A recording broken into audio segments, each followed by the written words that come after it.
और इनके प्रारब्ध में होगा वो तो होगा ही, परंतु आप तो कृपा करें, आप यदि संकल्प कर लेंगे तो सब कुछ हो जाएगा। आप बस इच्छा कर दीजिए। तो सरकार इधर उधर की बात करते रहे, भगवान ने चाहा तो सब ठीक होगा। हमारे गुरु भाई बोले सरकार पहले आप ये बताओ, आप चाहते हो इनके बेटा हो?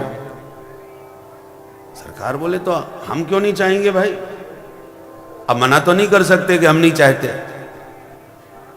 तो गुरुदेव बोले हम क्यों नहीं चाहेंगे कि इनके बेटा हो? बोल हृदय से चाहते हो आप? भगवान हमारे गुरुदेव बोले हाँ हाँ हम हृदय से चाहते हैं भाई, इनके भगवान बच्चा दे। तो गुरु भाई हमारे बोले सुनो सुनो, अब हमारे सरकार ने हृदय से चाह लिया है कि तुम्हारे बच्चा हो, तो अब विधाता की भी सामर्थ्य नहीं है कि वो रोक सके, निश्चित रूप से बेटा हो। और ऐसी युक्ति से कृपा प्राप्त कराई और भगवान ने ऐसी लीला रचाई कि अगले साल ही बेटा हो गया। और दूसरे वर्ष जब वो बेटा लेके आए तो उन्होंने पूरी कहानी सुनाई। सरकार को कहा सरकार आपके आशीर्वाद से बेटा हुआ है। सरकार बोले कैसे? बोले उस दिन आपने आशीर्वाद दिया था ना, लो। तो ये जो सिद्ध कोटि के आचार्य संत होते हैं, यदि उनके मुख से शब्द निकल गया तो किसी भी रूप में सही वो तत्काल परिणाम देता है। हमारे पूज्य ब्रह्मचारी जी महाराज जिन पर दर्शन कर रहे हैं आप पीठ पर, हमको 10 वर्ष तक बालक नहीं हुआ। देवी जी को एक डॉक्टरनी ने चेकअप करके बताया कि असंभव है आपके बेटा होना, मना कर दिया टोटल। तो हमने भी संतोष कर लिया, हमने कि चलो ठीक है, और हमने उस तरफ से बिल्कुल मन अलग कर दिया। कोई योग नहीं है, जब डॉक्टर ने स्पष्ट कह दिया तो अब आगे इधर उधर जाने से कोई लाभ नहीं, मन से बात निकाल दी। आते थे प्रतिवर्ष यही कथा कहने के लिए इसी गद्दी से। एक बार माता जी चली आई साथ में, तो जब कथा के बाद महाराज अभिषेक कर रहे थे, रुद्राभिषेक उनका चलता था ब्रह्मचारी जी का, तो माता जी प्रणाम करने गई, प्रसाद दिया, तो ब्रह्मचारी जी महाराज बड़ी तारीफ करने लगे, मैया तू बड़ी भाग्यशाली है, ऐसा बेटा हुआ, सबको आनंद दे रहा है, हमको बड़ा सुख मिलता है, ऐसे तारीफ करने लगे। तो भावुक होकर के माता जी ने कहा महाराज और तो सब ठीक है, पर 10 साल हो गए बच्चा तो कोई है ही नहीं। माताओं को ज्यादा, तो उन्होंने अपने भाव व्यक्त कर दिए। तो क्या कहा पंडित जी के, पराशर जी के कोई बेटा नहीं है? बोले नहीं तो महाराज 10 साल बीत गए। अच्छा बुलाओ उनको। हमको बुलवाया गया, प्रणाम किया, तो हमको बताया क्यों भाई तुम इतने साल से यहाँ कथा कहने आ रहे हो, हमसे मिल रहे हो, एक बार भी आपने इसकी चर्चा नहीं करी हमसे? तो हमने उनको बताया कि डॉक्टरों ने ऐसा कहा है, तो चर्चा करने से क्या फायदा, इसलिए मैंने आपसे कुछ चर्चा नहीं करी। स्वामी तो ब्रह्मचारी जी बोले अरे डॉक्टर लोग क्या जाने, उल्टा सीधा बकते रहते हैं, ऐसे कैसे नहीं होगा। हम गंगा मैया से प्रार्थना करते हैं, निश्चित रूप से आशीर्वाद है, गंगा मैया कृपा करेंगी और बेटा लेके ही आना अब की बार, ऐसा बोल दिया। ऐसे बोले जैसे पूरे माने विधाता की तरह। मुझे लगा कि देखो महाराज जी हमारा माता जी का मन रखने के लिए इतने स्नेह से बोल रहे हैं, विश्वास तो हमको भी नहीं हुआ। और ऐसे हाथ पसार के गंगा जी की तरफ उन्होंने ऐसा कहा। और इस यहाँ के बाद हम हिमाचल में कथा कहने गए, कंदरौली, कांगड़ा जिले में कंदरौली गांव है, वहाँ कथा कही। कथा के सवेरे हम लोग घूमने जाते थे, हम और गौतम जी, हम आचार्य जी, तो घूमने जा रहे थे, एक मंदिर दिखाई पड़ा बिल्कुल एकांत में। तो हमने कहा ये एकदम एकांत में मंदिर है, चलो दर्शन कर आए। भीतर गए तो सवेरे का समय था, एक 80 साल की बुढ़िया बैठी थी। हमने पूछा माता जी आप यहाँ रहती हैं? बोले हाँ, वो कथा में आती थी तो हमको पहचान गए। अरे वो महाराज आप खूब आए, तो स्वागत किया हमारा। तो कुछ जड़ी बूटियाँ सुखा रही थी वहाँ बैठी बैठी, तो हमारे गौतम जी ने कहा, माता जी ये सब क्या है? तो बुढ़िया बोली कि आचार्य जी मैं यहाँ पर थोड़ा इलाज करती हूँ। काय का? बोले जिनके बच्चे नहीं होते ना उनको दवा देती हूँ, और बहुत दूर दूर से लोग आते हैं यहाँ पर इलाज कराने के लिए। ऐसा उन्होंने कहा। हमने कोई जिक्र नहीं किया, गौतम जी ने उनके कान में ये बात डाली हमारी वाली। तो बुढ़िया बोली, अरे जब दुनिया भर के लोगों का मैं इलाज करती हूँ तो व्यास जी का क्यों नहीं करूँगी? बस हमें व्यास जी से मतलब नहीं, हमें इनकी पत्नी को देखना है, उनको बुलवाओ। तो गौतम जी ने चुपचाप टेलीफोन कर दिया। उधर देवी जी को लेकर के हमारे साले साहब आ गए और चुपचाप उनसे मिलवा दिया। उन्होंने दवा दे दी। बोले 3 महीने की दवा है, खाओगी ठीक हो जाओगी। और 3 महीने की दवा दी, 1 महीने में ही पूरा लाभ हो गया। अब देखिए, इधर ब्रह्मचारी जी महाराज का संकल्प, और यहाँ से वहाँ पहुँच करके तुरंत वो देवी जी कैसे कहाँ उन्होंने दे दी दवा। इधर से दुआ, उधर से दवा, और ऐसा बानक बना के 1 वर्ष में ही उसका प्रतिफल सामने आ गया। और फिर 1 नहीं 3 बालक हुए। बोलो राधे राधे। तो कहने का मतलब यह है कि एक संत जो सिद्ध कोटि के महापुरुष होते हैं, यदि उनके मन में सच्चे मन से कोई इच्छा शक्ति जागृत हो जाए और वो अपनी वाणी से बोल दें, तो ऋषिणाम पुनराद्यानाम वाचामर्थोनुधावति, उनकी वाणी के अनुसार अर्थ अनुगमन करता है। तो प्रसंग पर आवे, दुर्वासा मुनि जी ने यदि कह दिया कि जनिष्यति भो मंदा मुसलम और कुल नाशनम, संपूर्ण कुल का नाश करने वाले मूसल को जन्म देगी, तो मूसल था नहीं, वस्त्रों में से मूसल प्रकट हो गया। इसलिए साप और अनुग्रह सिद्ध कोटि संतों के वचन का तत्काल परिणाम देता है, तुरंत फल देता है। तो बच्चे डर गए, भाग करके भगवान के सीधे पहले उग्रसेन महाराज के पास गए कि बच्चों से कोई गलती हो जाए तो बूढ़े बुजुर्गों के पास पहले भागते हैं ताकि वो बात संभाल लें। सारी कहानी सुना दी उग्रसेन महाराज को कि ऐसा ऐसा हो गया। उग्रसेन महाराज ने पहले तो खूब डांट लगाई, पर डांटने से अब क्या होगा? बच्चों से कहा किसी को पता नहीं चलना चाहिए, जो होना था हो गया। तो अब इस मूसल का क्या करें? बोले इसको घिस दो, पीस दो और समुद्र में फेंक दो। वैसा ही किया।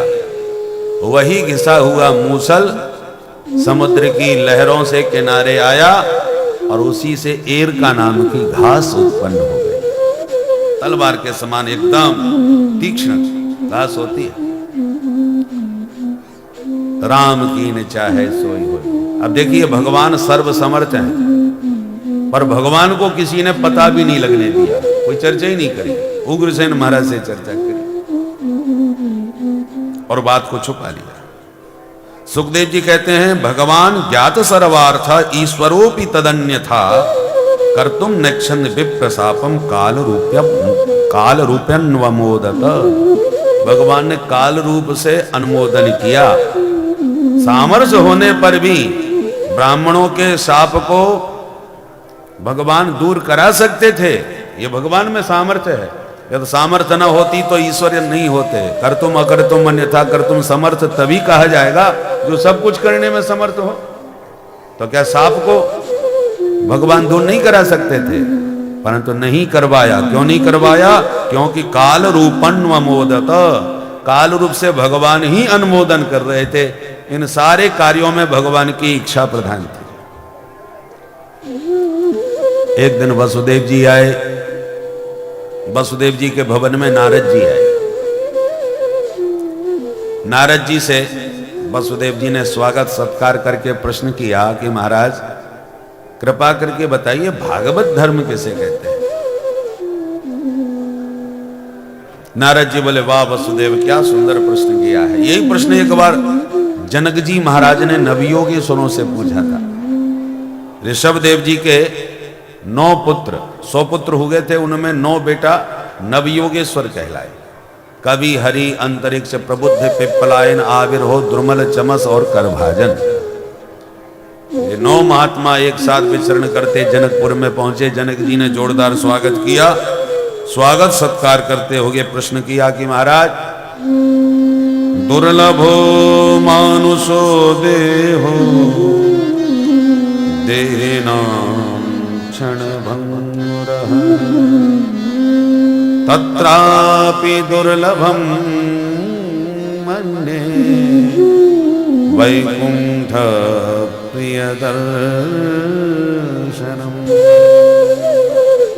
महाराज, ये मनुष्य शरीर बड़ा दुर्लभ है और इस मानव जीवन में आप जैसे भगवान के परम प्रिय संतों का दर्शन तो अत्यंत ही दुर्लभ है।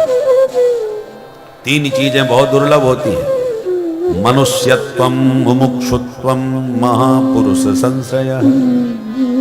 मानव शरीर तो मिल गया, पर मानवता मिली के नहीं, मानवता आई के नहीं। बहुत से लोग मानव शरीर तो पा जाते हैं, पर मानव शरीर में भी दानवता उनके भीतर होती है। इसलिए मनुष्य में मनुष्यत्व आवे, ये बहुत बड़ी बात है। पर उससे भी बड़ी बात है कि मानवता के साथ साथ मुमुक्षा जग जावे। मुमुक्षा माने मुक्ति की इच्छा। ये मानवता से भी ऊंची बात है। और मुमुक्षा से भी ऊंची एक और बात है, क्या? बोले महापुरुष संश्रयः, किसी जीवन मुक्त सिद्ध कोटि के संत का अनुग्रह प्राप्त हो जाए, उसकी कृपा प्राप्त हो जाए, ये सबसे ऊंची बात है। मुक्ति तो तुम चाहते हो, पर मुक्ति का मार्ग क्या है, कैसे मिलेगी मुक्ति, उसको बताने वाला कोई महापुरुष तो मिले। मुक्ति पाने की युक्ति तो संतों के पास है। संतों की बताई युक्ति से ही मुक्ति मिलेगी।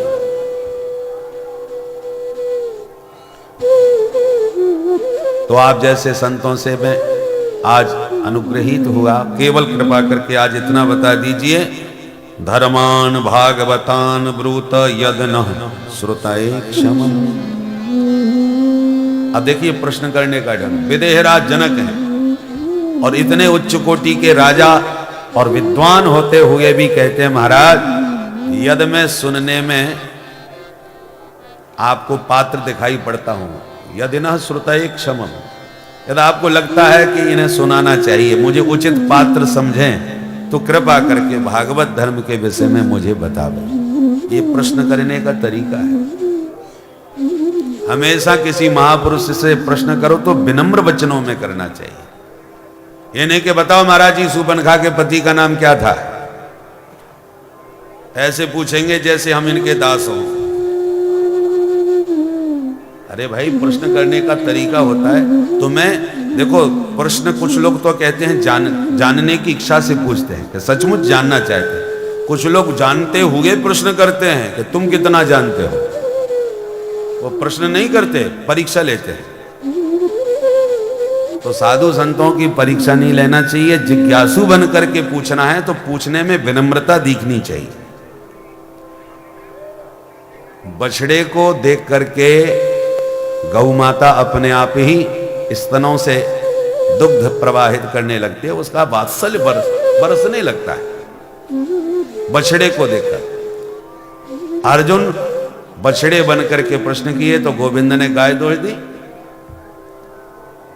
दोग्धा गोपाल नंदन, गोपाल ने सारी उपनिषदों को गाय बना करके और भगवत गीता का अमृत दूध के रूप में प्रकट किया। पर उस प्रकट को कराने वाला बछड़ा कौन था? बोले अर्जुन। पार्थ वत्सा हैं, वत्स हैं। पार्थ रूपी वत्स मिला, बछड़ा मिला, तो गोपाल ने उपनिषदों की गाय को गीतामृत के रूप में, दूध के रूप में दो करके निकाल लिया। दुग्धम गीतामृतम। इसलिए पात्र बनोगे, संत अपने आप तुम्हें सब कुछ दे देंगे। और परीक्षा लोगे तो कुछ हाथ नहीं लगने वाला। भटकते फिरोगे, केवल प्रश्न का बोझा अपने ऊपर ढोते रहोगे। और अब श्रद्धा रखोगे तो प्रश्न करना ही नहीं पड़ेगा, अपने आप समाधान आपको मिल जाएगा।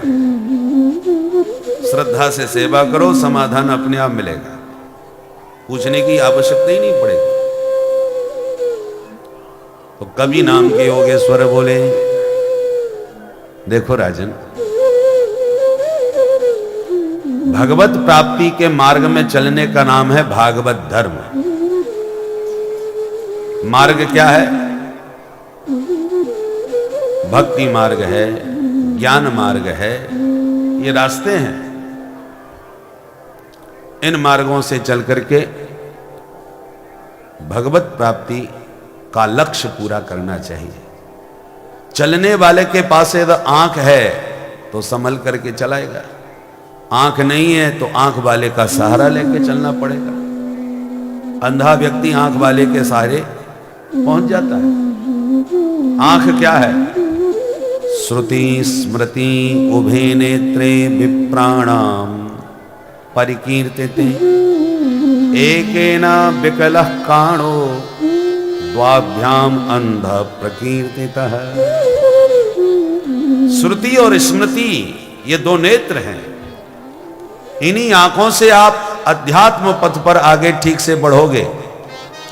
यदि आपको एक का ज्ञान है, वेदों का ज्ञान है, स्मृतियों का बोध नहीं, तो आप एकाक्षी हैं, एक आंख वाले।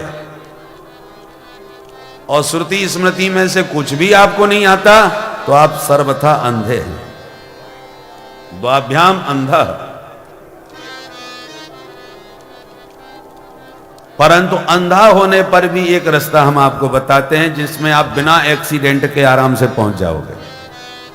कई रास्ते बड़े अच्छे होते हैं कि अंधा भी बिना गिरे पहुंच सकता है। ऐसा रास्ता कौन सा है? बोले ये भक्ति मार्ग है। भक्ति मार्ग में धावन निविल्यवा नेत्रे न स्खले न पते देह। इस रास्ते में फिसलना गिरना होता ही नहीं, क्योंकि सुपर हाईवे है, चमचमाती सड़क है और वो भी वन वे। सामने वाला आने वाला है ही नहीं जिससे आप टकरा जाएं। स्पष्ट मार्ग है। तो भक्ति मार्ग पर चला कैसे जाता है बताते हैं। कायेन वाचा मनसेन्द्रियैर्वा कायेन वाचा मनसेन्द्रियैर्वा बुद्ध्यात्मना वानुसृता स्वभावा बुद्ध्यात्मना वानुसृता स्वभावा करोति सकलं परस्मै करोति सकलं परस्मै नारायणायेति समर्पयेत नारायणायेति समर्पयेत नारायणायेति समर्पयेत नारायणायेति समर्पयेत। भक्ति मार्ग में चलने का सीधा तरीका यह है कि काया से, शरीर से, वाचा माने वाणी से, मनसा मन से, इंद्रियों से, बुद्धि से, प्रकृति से, स्वभाव से जो भी आप कर रहे हैं, कभी भी कोई भी काम अपने लिए न करते होगे, अपने प्रभु के लिए करना प्रारंभ कर दो। तुम्हारे जितने कर्म हैं सब भक्ति बन जाएंगे। बोलो राधे राधे। अब कैसे? उदाहरण से समझो। आप सवेरे सवेरे जागते हो, नहाते हो, दांतुन कुल्ला करते हो और फिर कपड़े पहनते हो। ये तो दिन की दैनिक कर्म है, क्रियाएं हैं। पर नहाते इसलिए हो क्योंकि साफ सुथरे हो, खाते इसलिए हो ताकि शरीर में बल वेग प्राप्त हो। पर वो सब अपने शरीर के लिए और अपने सुख के लिए करते हो, इसलिए ये कर्म कहलाता है। अब जो कर्म आपने अपने लिए किया है वो भगवान के लिए कैसे करेंगे? बोले हम इसलिए नहा रहे हैं ताकि शुद्ध होकर ठाकुर जी की सेवा में जा सकें। देवो भूत्वा देवम यजेत।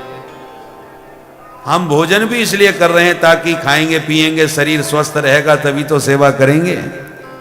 सेवक बीमार रहेगा तो वो अपने शरीर की सेवा करेगा कि स्वामी की सेवा करेगा? तो शरीर को स्वस्थ रखने के लिए भोजन आवश्यक है। भोजन करें, गाड़ी में पेट्रोल नहीं डालेंगे तो ये गाड़ी चलेगी कैसे? तो भोजन इसलिए कर रहे हैं ताकि ठाकुर जी की सेवा में ये शरीर स्वस्थ रहे। काम वही हो रहा है। भोजन आप इसलिए बना रहे हो घर में। अब माताएं भोजन में कितना समय लगा देती हैं। अब माताओं को गुरुजी ने कह दिया 60 माला जपो, तब तक पानी मत पियो, सवेरे से बैठ गई माला लेकर के। अब सास कह रही है अरे बेटा जा रहा है ऑफिस के लिए, कुछ नाश्ता पानी बनाया कि नहीं? इशारा करती हूं, माला पूरी हो जाए फिर करती हूं। अरे तब तक तो वो निकल जाएगा भूखा। अब माला की स्पीड तेज हो गई, फटाफट माला खिंच रही है और सासू जी छाती पर खड़ी खड़ी आंख दिखा रही हैं। ऐसी भजनानंदी आ गई, अब भोजन का तेरा बाप बनाएगा। वो चिल्ला रही हैं और इधर माला सटकाए जा रही हैं। ऐसे नास्तिकों के चक्कर में पड़ गई, शांति से मेरे को भजन भी नहीं करने देते। अब बोलो ये भजन हुआ